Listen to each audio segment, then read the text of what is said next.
राम राम। आज हम श्रीमद् भगवत गीता के अध्याय 14 गुणत्रय विभाग योग का श्लोक 24 देखते हैं। पहला चरण सम, दोनों अक्षर पूरे पूरे, दोनों में अ का उच्चारण मिक्स करेंगे।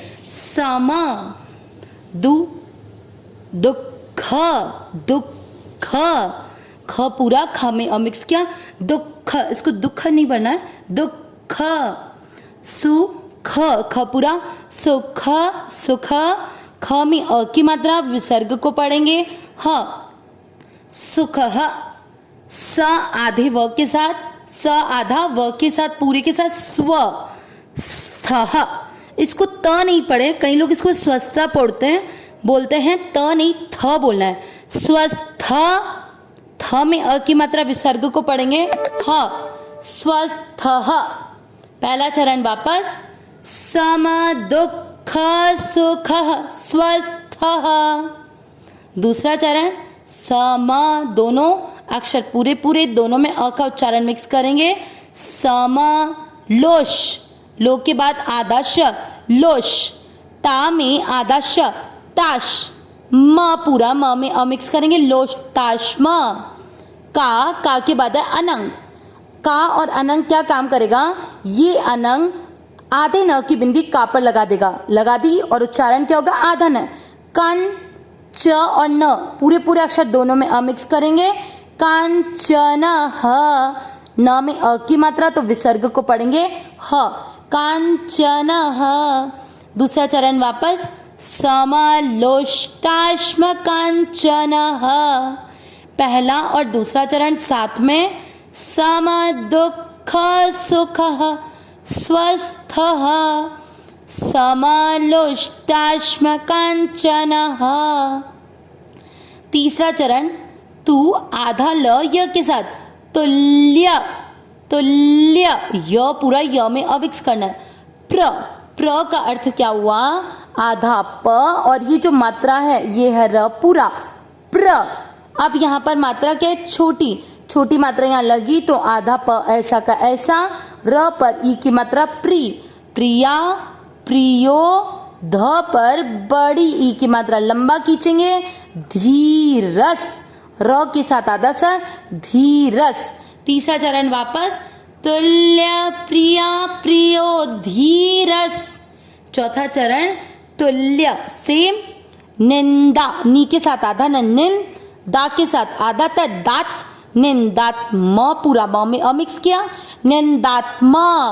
स पर बिंदी जो है वो आधा ना, क्योंकि शब्द में पहले अक्षर पर है तो उसको पढ़ेंगे सन, आधे स के साथ, संस्तुति, संस्तुति, ई की मात्रा है तो विसर्ग को पढ़ेंगे ही, संस्तुति ही।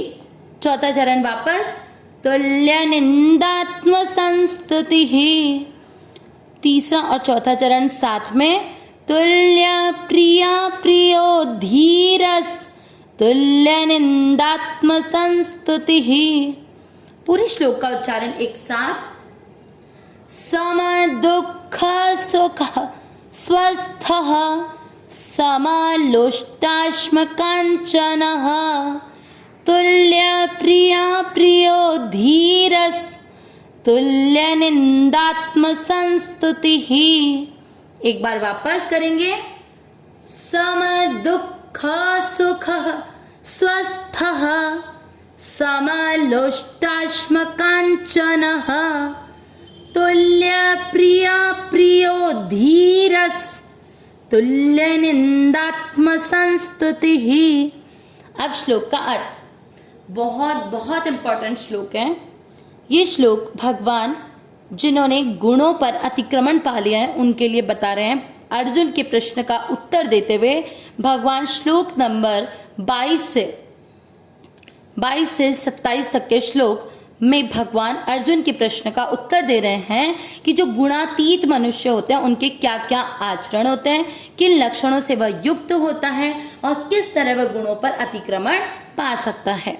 आज के श्लोक में भगवान कहते हैं धीरस, जो धीर मनुष्य, धीर जिसका कि धैर्य डगमगाए ना, जो धीर मनुष्य सम, समान रहता है किस में, दुख सुख, सुख और दुख दोनों परिस्थिति में समान रहता है। हमने कल के श्लोक 23 में भी देखा उदासीन, उदासीन की तरह स्थित रहना मतलब जो दुख और सुख, अनुकूल और प्रतिकूल दोनों परिस्थिति में समान रहे। उसके लिए ना तो सुख में वह अधिक प्रसन्न होता है, ना दुख में दुखी होता है। स्वस्थ, देखिए स्वस्थ का अर्थ हमारी शरीर के स्वस्थ रहने से नहीं है। आप इसको बहुत ध्यान से इस शब्द को देखें। स्व यानी अपने में, स्थ यानी स्थित, अपने में स्थित रहना। अपने में स्थित रहना मतलब हम शरीर नहीं है। हमारा स्वरूप क्या है? अविनाशी, सहज सुख राशि।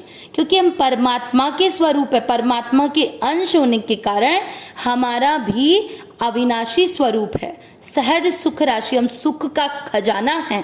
इसीलिए अपने आप में जो धीर मनुष्य स्थित रहे, स्वस्थ यानी शरीर के स्वस्थ होने से नहीं, शरीर किसी बीमारियों से रहित होना नहीं, स्वस्थ यानी अपने स्वरूप में स्थित होना, मतलब अविनाशी स्वरूप में स्थित रहना।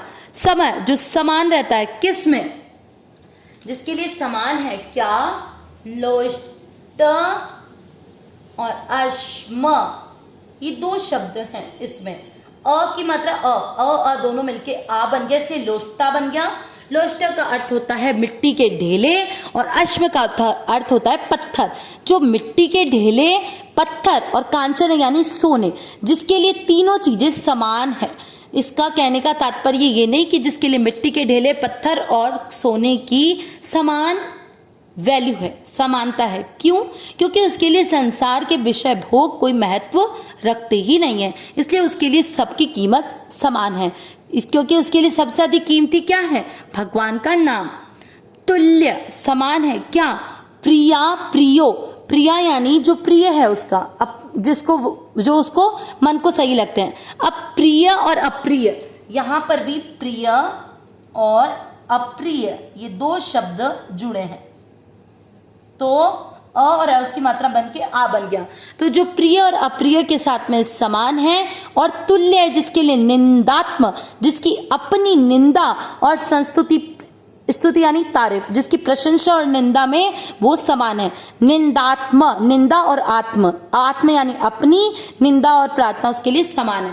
वापस देखते हैं, जो धीर मनुष्य है दुख और सुख में समान है, अपने स्वरूप में स्थित है, मिट्टी के ढेले, पत्थर और सोने जिसके लिए समान है, जिसके प्रिय और अप्रिय के साथ समानता है, और जो जिसके लिए अपनी निंदा और प्रार्थना समान है। अब इसके बाद अगले श्लोक में हम देखेंगे कि इसका अर्थ पूरा क्या कहता है। हे नाथ, हे मेरे नाथ, मैं आपको भूलूं नहीं।